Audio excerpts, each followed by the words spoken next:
Hello साथियों, नमस्कार। स्वागत है आपका स्टडी कर पर। तो आज के इस वीडियो लेक्चर में हम उपसर्ग के परिचय और उसके प्रकार को डिस्कस करेंगे।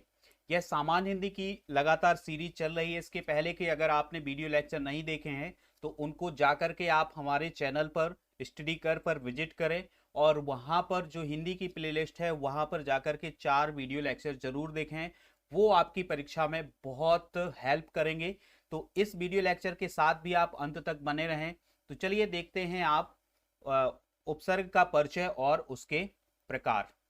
तो उपसर्ग की सबसे पहले हमें परिभाषा देखनी होगी, उपसर्ग शब्द का अर्थ समझना होगा। तो भाषा के वह सार्थक एवं छोटे खंड जो किसी शब्द के आरंभ में लग जाते हैं। मतलब इसका अर्थ ये हुआ कि उपसर्ग ऐसे सार्थक शब्द होते हैं, शब्दों के ऐसे छोटे खंड होते हैं जो किसी शब्द के आरंभ में लगते हैं। आरंभ मतलब शुरुआत में लगते हैं। फिर दूसरा पॉइंट है, उपसर्ग शब्द का अर्थ होता है, जो उपसर्ग शब्द है उसका अर्थ होता है समीप आकर नया शब्द बनाना। इसको हम समझ लेते हैं। देखो, उप का अर्थ होता है, उप जो शब्द है उप का अर्थ होता है समीप। उप का अर्थ क्या होता है? समीप। और जो सर्ग है, सर्ग का अर्थ होता है सृष्टि करना या रचना करना। ठीक है। तो उपसर्ग जो शब्द है उसका अर्थ हो गया समीप आकर नया शब्द बनाना। यह किसी शब्द के साथ लगकर नया शब्द बनाते हैं। जो उपसर्ग हैं वो किसी शब्द के साथ मिल जाते हैं और एक नया शब्द बना लेते हैं।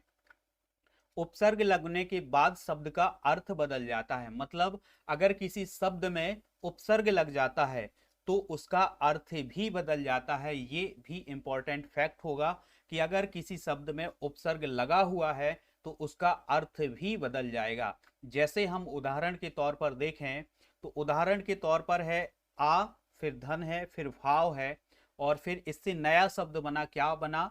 अभाव। तो ध्यान से सुनेंगे इसका। आ मतलब होता है बिना, आ का अर्थ होता है बिना और भाव का मतलब होता है भावना। तो देखो, आ का अलग अर्थ है, विना है इसका अर्थ, और भाव का अलग अर्थ है। ये दोनों अलग अलग अर्थ वाले शब्द हैं, लेकिन जब ये दोनों मिल गए तो एक नया शब्द बना अभाव। तो ये अभाव का अर्थ हो गया बिना भाव वाला।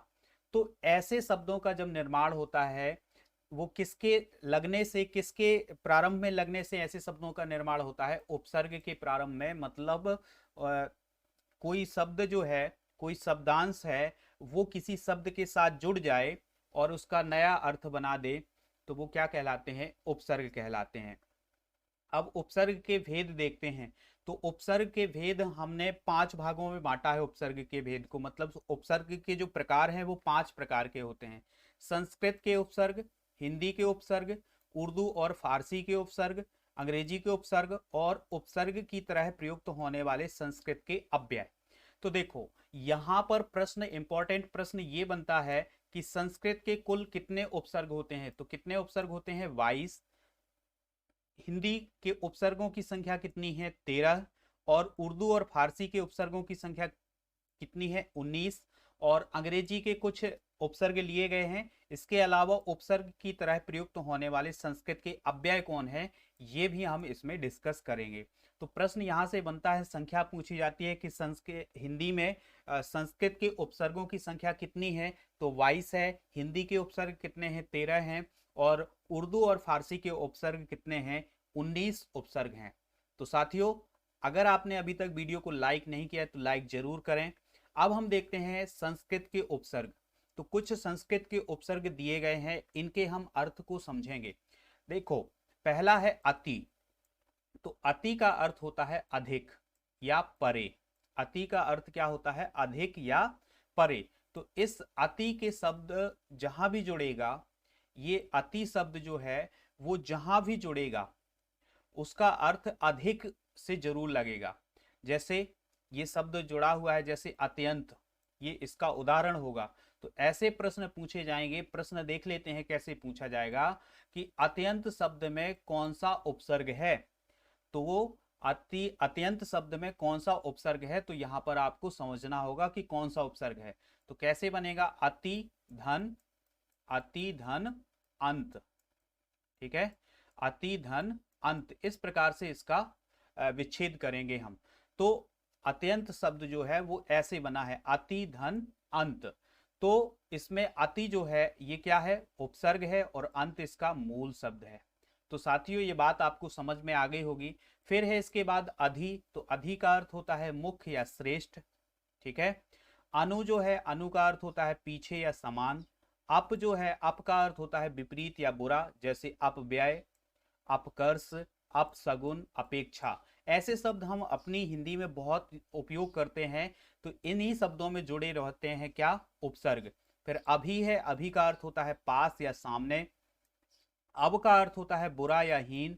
आ, अगर बड़ा आ लग जाए तो आ का अर्थ होता है तक या से।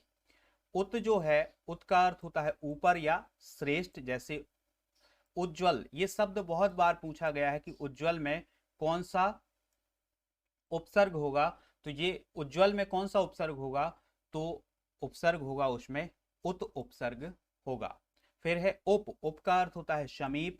फिर है दुर, दुर का अर्थ होता है बुरा या कठिन। दुष् का अर्थ होता है बुरा या कठिन। ये एक ही शब्द में उपयोग किए जाते हैं। तो दुरूह ये तो समझ में आ जाएगा, दुर वाला तो समझ में आ जाएगा, दुष् वाला भी समझ में आ जाएगा, सा उसमें जरूर होगा। तो आपको ऐसे पहचान लेना है। बहुत ही सरल टॉपिक है, इसको आप एक बार अगर ढंग से पढ़ लेते हैं, एक बार समझ लेते हैं, तो जरूर आपसे आपके एग्जाम में बनेंगे।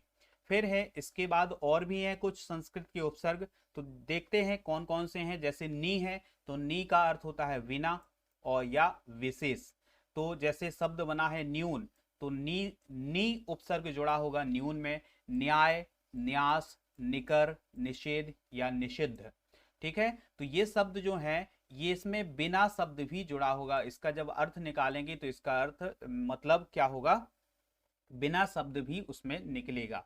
फिर है निर, फिर निस, फिर प्रा, फिर परा, परि, प्रति, वी, सु, शम और अन। इस प्रकार से संस्कृत के 22 उपसर्ग हो जाते हैं। ये हैं संस्कृत के 22 उपसर्ग। यहाँ पर कुछ एग्जाम्पल दिए गए हैं, तो इन एग्जाम्पल को आप जरूर समझें।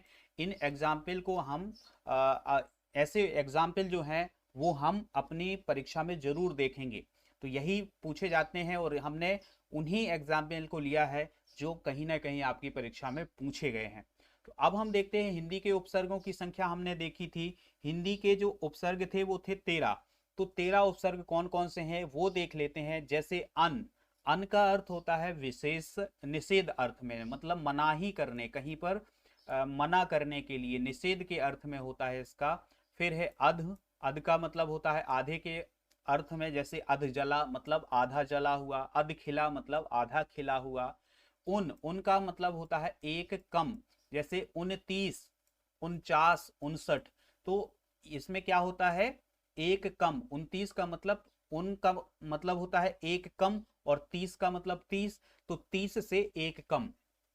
ये शब्द हम बहुत उपयोग करते हैं। भर का अर्थ होता है पूरा या ठीक। दू का अर्थ होता है बुरा। नी का अर्थ होता है अभाव में।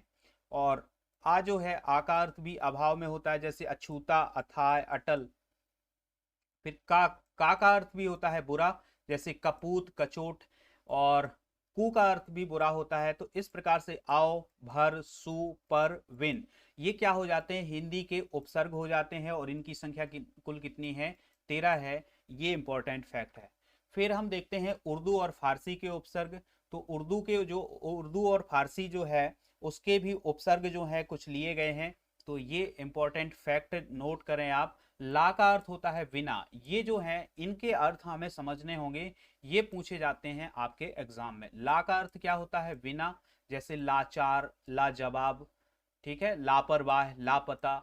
और बद का अर्थ भी बुरा होता है। बे का अर्थ बिना होता है। कम का अर्थ थोड़ा होता है। गैर का अर्थ मतलब होता है के बिना। खुश का मतलब होता है श्रेष्ठता के अर्थ में, खुशनुमा, खुशगवार, खुश मिजाज। ये क्या है, खुश इसमें उपसर्ग लगा हुआ है। ना का अर्थ होता है अभाव में, जैसे नाराज, नालायक, ठीक है। इस प्रकार के कुछ शब्द हैं, तो ये उदाहरण दिए गए हैं। फिर है अल, अल का अर्थ होता है निश्चित। अल का अर्थ क्या होता है, निश्चित, जैसे अलबत्ता, अलगरज। फिर है वर, वर का अर्थ होता है ऊपर, पर या बाहर। फिर है बिल, तो विल का अर्थ होता है के साथ, विल आखिर, विल कुल या विल वजह। तो ये सब क्या होते हैं, विल का अर्थ क्या होता है, के साथ होता है, जैसे बिल्कुल और विल वजह, ये इसके कुछ एग्जाम्पल हैं। और देखते हैं हम उर्दू और फारसी के उपसर्ग। तो उर्दू में है एक उपसर्ग है हम, तो हम का अर्थ होता है बराबर या समान। दर का अर्थ होता है मैं। फिल या फी का अर्थ होता है मैं प्रति, जैसे फिलहाल, फी आदमी।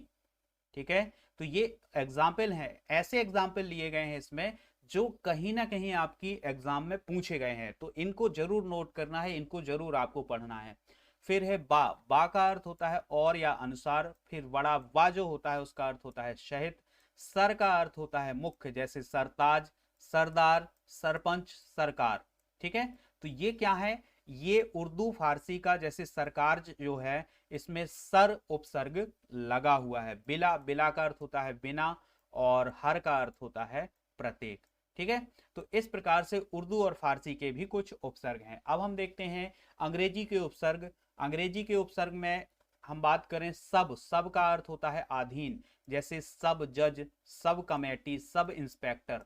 ठीक है, मतलब ये किसी न किसी के अधीन है या नीचे हैं। डिप्टी, डिप्टी का अर्थ होता है सहायक, deputy collector, deputy registrar, deputy minister. तो ये क्या होते हैं, किसी के सहायक होते हैं। वाइस का अर्थ भी क्या होता है, सहायक होता है, जैसे वाइस राय, वाइस चांसलर, वाइस प्रेसिडेंट। फिर है जनरल, जनरल का अर्थ होता है प्रधान, जनरल का अर्थ क्या होता है, प्रधान, तो जनरल मैनेजर, जनरल सेक्रेटरी। फिर है चीफ, चीफ का अर्थ भी क्या होता है, प्रमुख, और हेड का अर्थ भी क्या होता है, मुख्य, जैसे chief minister, chief engineer, chief secretary. Head का अर्थ होता है मुख्य, जैसे हेड मास्टर, हेड क्लर्क।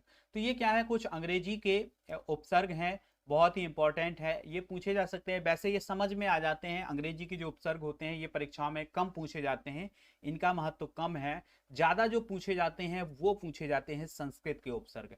फिर हैं उपसर्ग की तरह प्रयुक्त होने वाले संस्कृत के अव्यय जो हैं वो कौन कौन से हैं, जैसे अधा, अधा का अर्थ होता है नीचे, तो अधः पतन मतलब नीचे की ओर पतन हो रहा है। अधोगति मतलब नीचे की ओर गति हो रही है। अंतः, अंतः का अर्थ होता है भीतरी, जैसे अंतःकरण, अंतःपुर, अंतर्मन।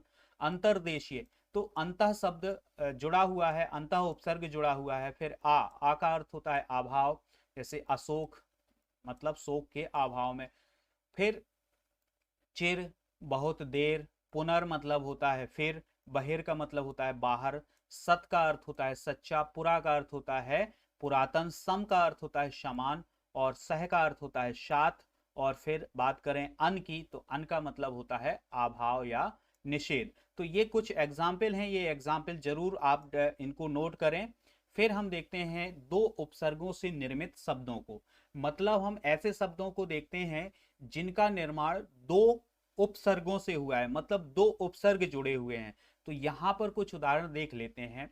जैसे निराकरण एक शब्द है, निराकरण एक शब्द है, तो इसमें जो निर है ये भी जुड़ा हुआ है उपसर्ग, और आ उपसर्ग भी जुड़ा हुआ है।